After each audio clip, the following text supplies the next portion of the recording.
What do you think I'm going to say about this game which hasn't been said already? That it was originally in the arcades around the time X-Men Children of the Atom was released on the Saturn, so this game got to be the chance to be the upgrade to that game? It's another Capcom game, and while I've done 70 odd reviews, I've had my fair share of Capcom games. If anything, Capcom are the highlight reel. I'm sure there's bad Capcom games, but you really have to look. The main baddie in this game is Thanos, who's clearly the god of gay colours. He's supposed to be the personification of death and mortality, but looking like that, I think he's taking me more to the land of unicorns, sweets and rainbows. I fail to think of another Marvel superhero who's been this poorly dressed. So this time around you have Blackheart, Juggernaut, Captain America, Doctor Doom, Incredible Hulk, Iron Man, Magneto, Psylocke, Shumagorath, interestingly enough, Spider-Man, Thanos, Wolverine, and if you own the Japanese version, Anita, who's this weird little freaky girl from Darkstalkers. I mean, even Juggernaut, he's not the smartest Marvel character, and even he has colours that work. Sorry. One thing about these reviews is, when I'm doing research, aka reading Wikipedia, I always thought that Kane swallowed the gem to make himself the Juggernaut, but it turns out the original story was that he held a ruby and read an inscription out loud which gave him Juggernaut powers. My biggest concern is when you go from being, well, any human size to Juggernaut, the sort of toil that must take on your body. I mean, not to mention if he was pinching a loaf as the Juggernaut, imagine the size of his shits he would leave in his wake. He'd destroy every toilet bowl in the Tri-County state! Okay, so he's one of my favourite characters in the Marvel Universe, even though his story is not as strong as some of the others. To see him here as a selectable character really gives me a rubbery one. The presentation of this game is simply excellent. It has a strong theme which ties in nicely with the whole game, and everything flows as nicely as bowel movements on a high-fibre diet. Just recently I reviewed X-Men Children of the Atom and I couldn't really find fault with it graphically.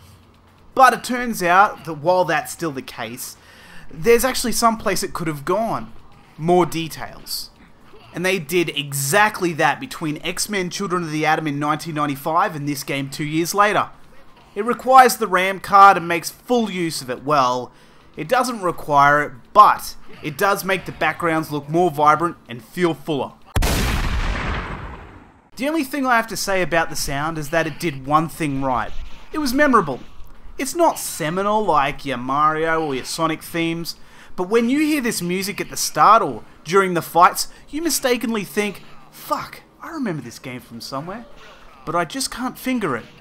When in fact you meant to say, fuck, I remember that music from somewhere, but I just can't put my finger on it. Gameplay is where we come to a fork in the road. Some people have experienced this and others have not, where the gameplay is slow when you enable the 3 MB card option. As you can tell with my capture, this is very much the case. I took out the cart and it made zero difference. Here it is with the cart, and here it is without the cart. I have a PAL console and the copy I'm using is also PAL, so I thought without the cart, well, that might have made some difference as the game doesn't come with a cart. Or rather, my copy did not. So based on what I'm playing, and perhaps the US or Japan copy might behave rather different, this game runs slow.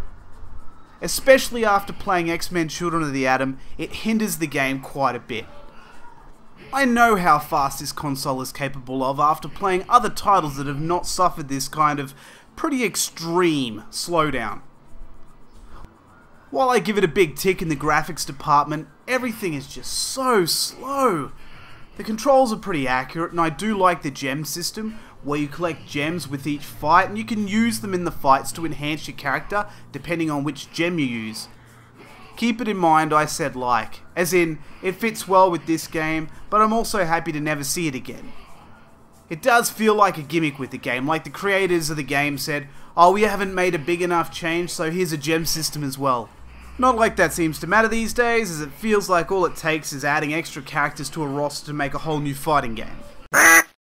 The game is your standard arcade option and versus modes. So the replay value here will be for the versus modes, because after you finish the game with everyone, there's very little reason to come back. Except maybe improving your score. But this is not that game where the scores mean much. Especially when you compare it to, say, a Japanese shoot-'em-up. Would I recommend this game? Yes, I still will. The price is reasonable, and even though my copy suffered from slowdown, as have others, not everybody's reported this problem, and the game is still plenty of fun. It's Marvel, for fuck's sake. If it's anything more than dreadfully shit, we'll lap it up.